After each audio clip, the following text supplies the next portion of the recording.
ऋग्यतः सामपारगः घनवृष्टिरपां मित्रो विन्द्यवीथि प्लवङ्गमः आतपी मण्डले मृत्युः पिङ्गलः सर्वतापनः कविर्विश्वो महातेजा रक्तः सर्वभवोद्भवः नक्षत्रग्रहताराणामधिपो विश्वभावनः तेजसामपि तेजस्वी द्वादशात्मन्नमोऽस्तु ते नमः पूर्वाय गिरजे पश्चिमायाद्रजे नमः ज्योतिर्गणानां पतये दिनाधिपतये नमः जयाय जयभद्राय हर्यश्वाय नमो नमः नमो नमः सहस्रांशो आदित्याय नमो नमः नम उग्राय वीराय सारंगाय नमो नमः नमः पद्मप्रबोधाय मार्ताण्डाय नमो नमः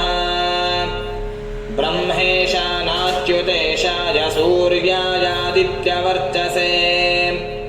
भास्वते सर्वभक्षाय रौद्राय वपुषे नमः तमोघ्नाय हिमघ्नाय शत्रुघ्नाय अमितात्मने कृतघ्नघ्नाय देवाय ज्योतिषां पतये नमः तप्तचामीकराभाय वह्नजे विश्वकर्मणे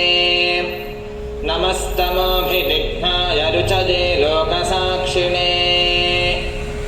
नाशयत्येष वैभूतं तदेव सृजति प्रभुः पायत्येष तपत्येष वर्षत्येष गभस्तिभिः येषु सुप्तेषु जागर्ति भूतेषु परिनिष्ठितः एष एवाग्निहोत्रं च फलं चैवाग्निहोत्रिणां वेदाश्च क्रतवश्चैव क्रतूनां फलमेव च यानि कृत्यानि लोकेषु सर्व एव रविः प्रभुः एनमापत्सु कृच्छ्रेषु कान्तरेषु भयेषु च कीर्तयन् पुरुषः कश्चिन्नावसीदति राघव पूजयस्वैनमेकाग्रो देवदेवं जगत्पतिम् एतत् त्रिगुणितं जप्त्वा